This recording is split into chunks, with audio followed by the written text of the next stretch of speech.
Amos Mwira, who is said to be suffering from both typhoid and pneumonia. Court presided over by the Anti-Corruption Court Grade 1 Magistrate Moses Navende has, however, directed that duo report back on the 17th day of February for mention of their case. Prosecution alleges that sometime on the 24th of October last year, while at Malago Police Station, the duo solicited for 1 million shillings from Ibrahim Lubowa as gratification for themselves in exchange for releasing neurorespiratory sets and Carl store endoscopy instruments back to Lubowa. Ibrahim, which has been seized. Now, prosecution further faults Detective Constable Mwira Amos for accepting 150,000 shillings from Ibrahim Lubowa as gratification for himself.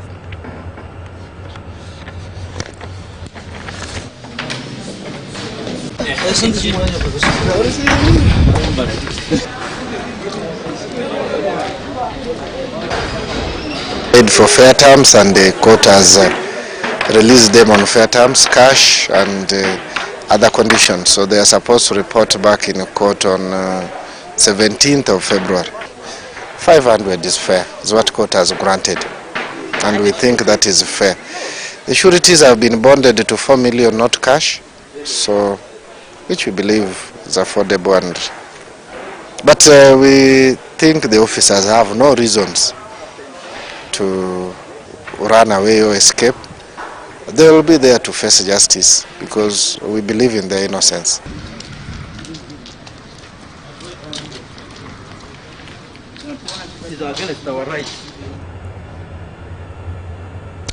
The Judicial Service Commission wants Parliament to expedite enactment of the Administration of Judicial Bill as a show of designating the categories of staff. This comes at a time when the Judicial Service Commission is searching for a replacement for the soon retiring Chief Justice Pat Katurebe. The judiciary is the second arm of government that dispenses justice. It is headed by the Chief Justice, who is appointed by the President and approved by Parliament. Tenure of office ends after attaining 70 years. The Judicial Service Commission is searching for a new Chief Justice to replace Bat Katurebe. The chairperson of the Judicial Service Commission, Justice Benjamin Kabito, says the advert for the position was put on the 15th of January 2020 up to 31st this same month. After 31st January, we shall know the applicants and we will be able to progress with our process. But as the hunt for the new Chief Justice starts, the judiciary faces low staffing, especially at the level of Chief Magistrates. Told you High Court 82, we have shortfall of 24. Chief Magistrates 82, we have in practice almost 40. That is the current establishment. And this is a deficiency can even goes in magistrate grade 1s and so on and so forth. But even in the support staff, you even have deficiencies. The problem is lack of financial resources to optimize the full complement of the courts. Another issue in the judiciary is corruption, which according to the Judicial Service Commission is taking a new twist. The Judicial Service Commission, Directorate of Education and Public Affairs, needs to educate the public on the law and administration of justice. When we visit these districts, we also engage the prison officers. All the challenges facing the judiciary must be addressed to combat maladministration of justice. Adiana Kute, UBC. The incoming Minister for East African Community Affairs, Kahindo Tafire, has blamed African leaders for failing to turn African resources to benefit their citizens more than 50 years after independence. He says the failure is partly due to divisions among Africans and selfishness of some leaders.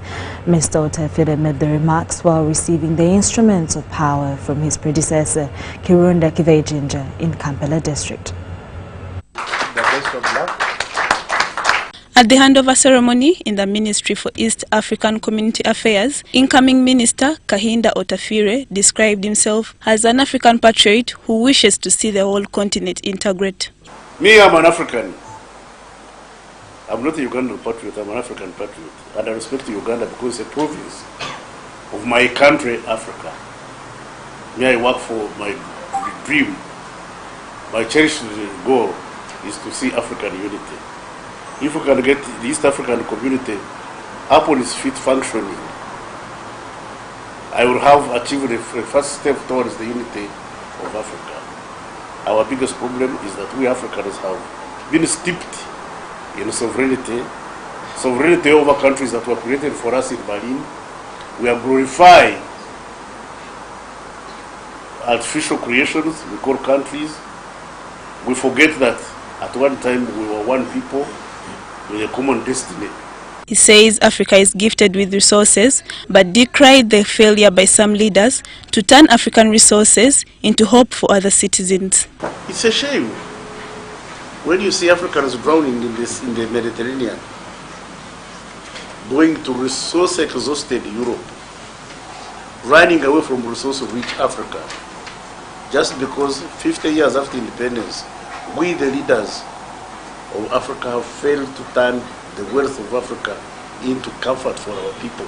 Otafile takes over ministry for the region at a time when the integration process is slow.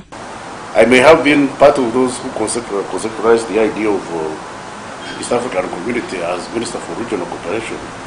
I was there at the negotiation. But since then, quite a lot of water has gone under the bridge. Many things have happened, and I have to catch up. I am not going to perform miracles.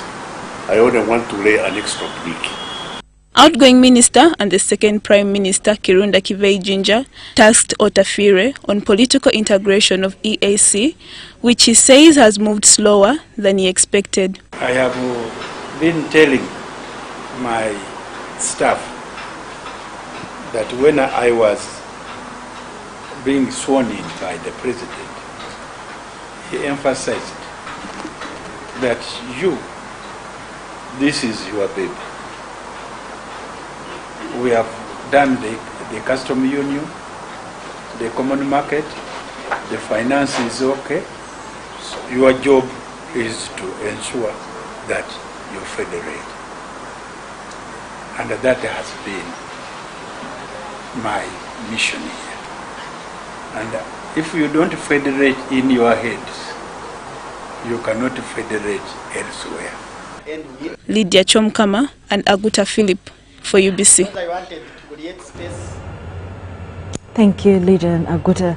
Moving on, Parliament has given Ministry of Foreign Affairs one-week ultimatum to present a report on the relationship between Rwanda and Uganda. The directive follows the continued unexplained killings of Ugandans by Rwandan security forces. Speaker of Parliament Rebecca Kadaga urges Ugandans intending to travel to Rwanda to be cautious. Take a look. Reports in newspapers of Ugandans being killed in Rwanda. Maybe government should tell us Rwanda was bold to tell their citizens not to travel to Uganda. Maybe as you come to respond to trade issues, you should also advise Ugandans maybe not to travel to Rwanda. It's close to 1 year since Rwanda closed borders with Uganda, straining the relationship between two countries. Although the leaders have met to address the issue of relations between the two countries, there seems to be little progress. The border closures drawn concerns of Parliament, given the time the Foreign Affairs Minister has taken to resolve the problem. There is a lot that is being done. Like I told you, that peace is elusive. If you handle it anyhowly, any slight, careless statement made can take us back to square one. In a meeting with the Foreign Affairs Committee of Parliament last week, Foreign Affairs State Minister Kaloriam said that the talks were underway to restore harmony. However, members of Parliament find it long overdue. This Parliament has directed the government to make statements on many other issues, Madam Speaker. You cannot sit here and instruct that let the border be opened, and you think this instruction will make the border opened. You have to negotiate, and the negotiations are on progress. I wanted to be on record. Something is being done. I'm requesting for time so that we conclude our interaction with our sisters and brothers. You know, what the citizens are really saying, for the last 4 months, people have not been able to trade. They live on trade. They can't trade for the last 4 months. They would like to get an assurance Is it going to be possible, or they should forget about trading with Rwanda? People have been killed.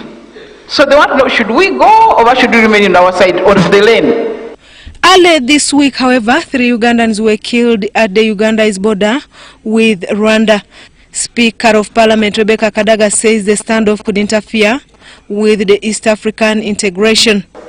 For the Honourable Minister, who has responsibility in this country, to come and stand and say, in the process of a peace talk, people will continue to die. It's unfortunate. Is it in order? Shame, really. Arrogantly to make that statement, Shame. Madam Speaker. No, she's not in order. Minister, is the government of Uganda going to issue a travel advisory? That's what we want to know. She has directed Minister of Foreign Affairs to update the country on the matter by Tuesday next week. I regret and pay sincere condolences to the Ugandans who have died in this process. But we don't want more people to die. That's why we started with talking to one another. But you have an obligation to advise these Ugandans whether they should go or not. In some countries, just a quarrel, small quarrel, they will say, please, if it is not necessary, don't travel there. But here, since the closure of the border between Rwanda and Uganda in February 2019, engagements have been undertaken to end the tensions. This has since led to the signing of an MOU in Rwanda, the capital of Angola, whose implementation by Rwanda is yet to be felt. Susan Naong and Gloria Guitabinji reporting for UBC TV.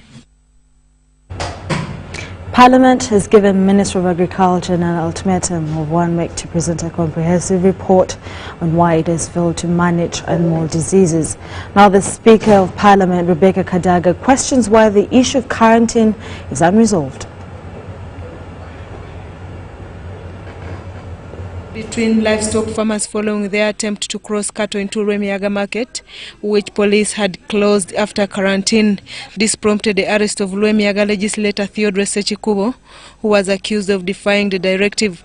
This brought about divisions between the livestock farmers and some district leadership. Some members of parliament blame the Minister of Agriculture for failing to manage the foot and mouth disease, leading to closure of markets. There is more vaccination of stray dogs than cows, and we raised it here. So these issues actually these stray dogs are vaccinated and released back to the street. Members were also concerned why the ministry imposed a quarantine on particular markets. A district like Isinjiro, 17 years of quarantine. This is unprofessional. First of all, what is guiding? You are slapping a quarantine in an area, you are not carrying vaccination. What are you up to? Speaker of Parliament Rebecca Kadaga has tasked the Minister of Agriculture to present a comprehensive report over the closure of markets. Madam Speaker, you cannot expect Uganda to control effectively the epidemics of foot and mouth disease. In the whole of East Africa, it is Uganda which is doing poorly. seriously, year after year, where would the cattle keepers earn money? School fees are coming. So, Minister, we want a comprehensive statement on the quarantine, but also want to know why you have failed to vaccinate the animals in this country. The ban of cattle movement in and fro or quarantine on livestock in some areas started in 2017 following an outbreak of foot and mouth disease, bovine pleurophenomia, along the cattle corridor. Susan Naonga reporting for UBC TV. 3 Ugandans have been shot dead by a Rwandan security guard for smuggling tea from Uganda to Rwanda. These were Theon Ndajimana, 25 years old, and Emmanuel Mbambazi, both residents of Kabingo in Chafafi Parish, Mlora Sub-County, Kisoro, and one Eric Rwandan resident of Mugahenereza in Burera District. Take a look. They were killed by a Rwandan security official on Saturday night around 9 p.m. at Viencha village, Kavaya Parish, smuggling tea from Uganda to Rwanda. The survivor, Augustine Gatsiri, says there were 6 carrying tea to Semahundu, a Rwandese, with an unidentified trader. The RDC Captain Peter Mugisha confirmed the killing and said, just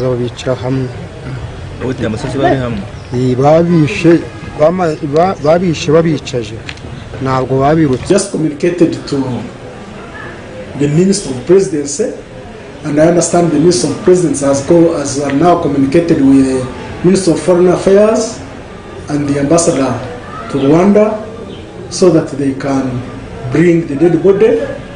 They hand it over officially to us and we hand it over to the bereaved family. Alex Katabazi, LC1 of Kabingo village, told journalists that on Saturday night they had bullets from Rwanda, and on Sunday morning they got information that 3 people were killed.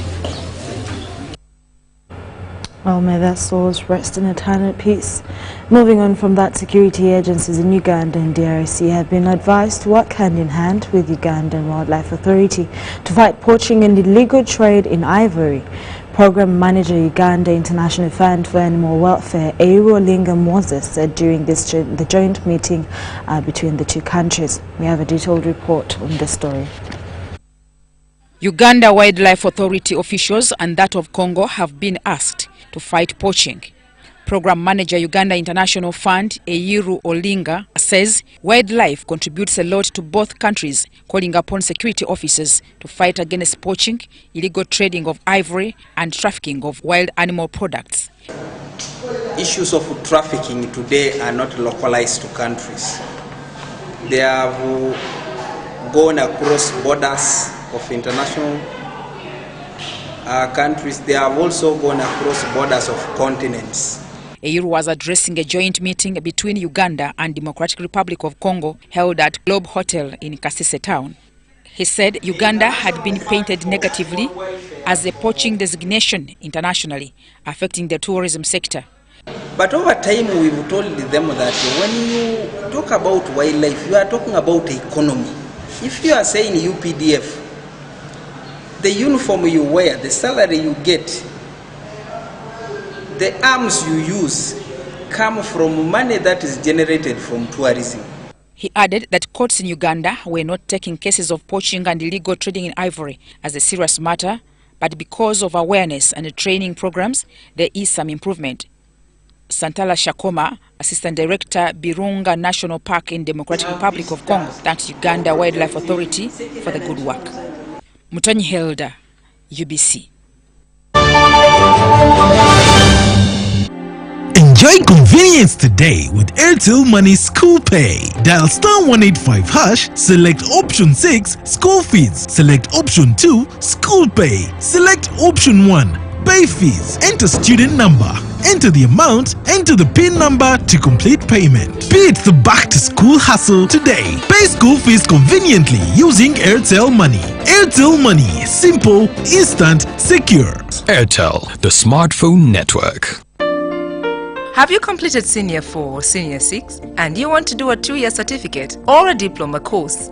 Makerere Institute for Social Development, an affiliate to Makerere Business School, offers programs in accounting and finance, business administration, procurement and supplies management, social work and social administration, information technology, counseling and guidance, human resource, project planning and management, journalism, secretarial studies, and many others. We are located on Sa Apollo Kegwa Road, next to Oilcom Petrol Station, with a UBTEP Center number. On behalf of the National Chairman, the NRM Secretary General invites the following categories of delegates to the second meeting of the 3rd National Conference on the 25th of January 2020 at Namboli Stadium. The invited are the 1st National Vice Chairperson, the 2nd National Vice Chairperson, the 6 Vice Chairpersons representing regions, members of the National Executive Council, NEC, members of the NRM Municipal Executive Committees, members of NRM on Municipal Councils, promoters of the NRM organization, executive committees of the NRM in the diaspora, NRM members of parliament or flag bearers, NRM members of the East African Legislative Assembly, members of the NRM Historical Leaders Forum, members of the National Executive Committees of all special organs, NRM chairpersons of districts or flag bearers, municipality mayors, members of NRM district executive committees, members of all district executive committees of all special organs, NRM members on district councils, and chairpersons of sub-county conferences. The public is hereby informed that no claims whatsoever will be entertained from any non-participants traveling to Kampala.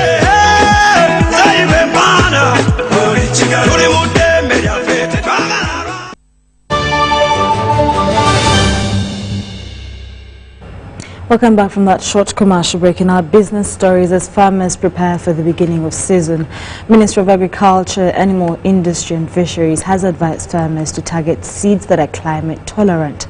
State Minister of Agriculture, Agri Wajiri, opened a stakeholders meeting in Kampala with government's pledge of intensifying interventions to curb risks caused by erratic weather changes.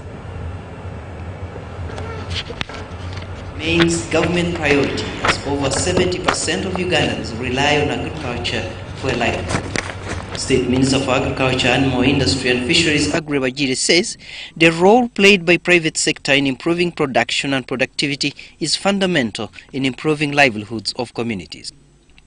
He was opening stakeholders' beginning of season meeting at Fairway Hotel in Kampala. Sasakawa fits within the framework of the Minister of Agriculture, Animal Industry and Fisheries, because its main focus is to go and address issues related to the farmers, issues like poverty reduction, increasing productivity, issues of addressing nutrition, taking the farmers the right technology. Stakeholders in agriculture, including extension workers, local government, farmers, banks, input dealers organized by Sasakawa Africa Association, must start networking to get services to farmers. And also we did a lot on linking the farmers to the markets.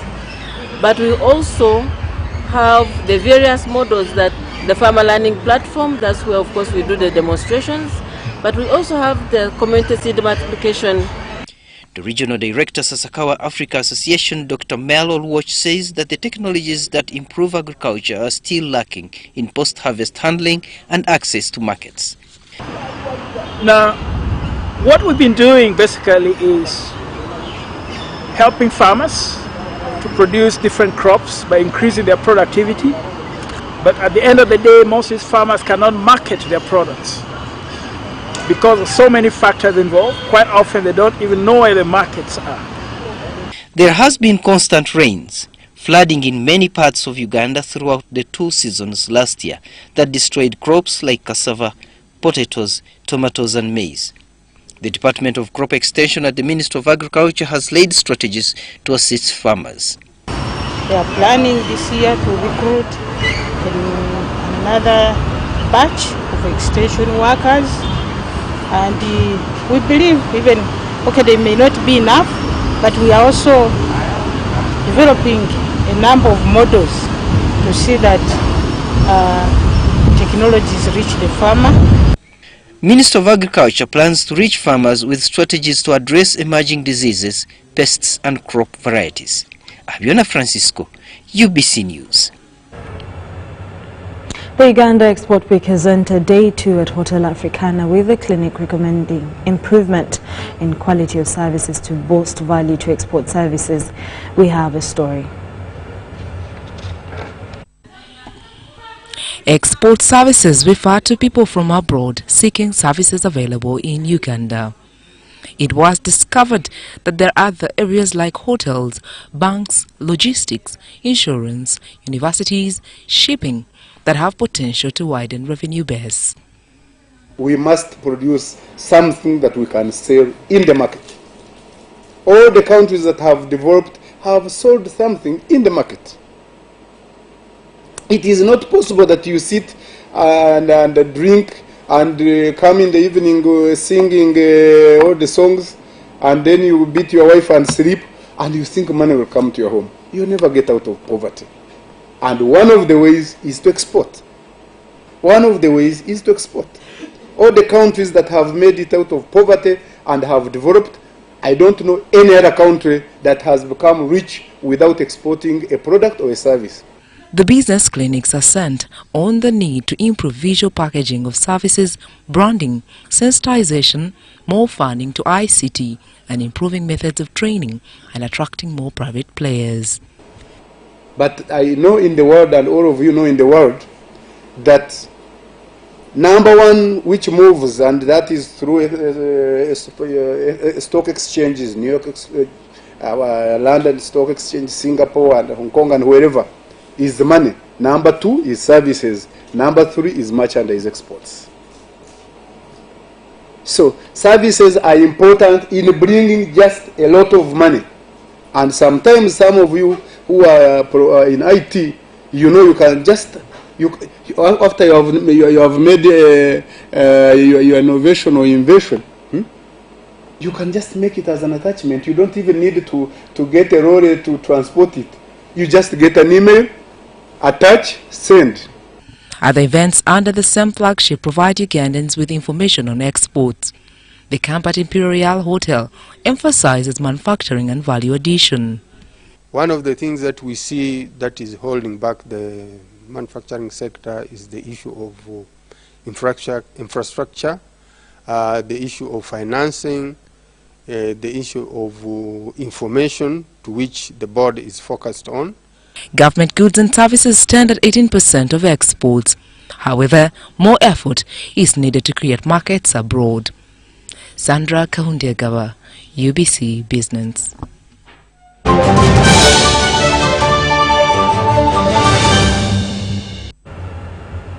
Arsenal displayed the team spirit that Michael Arteta is demanding as they overcame David Luiz's red card twice to fight back and share the spoils in an eventful London derby.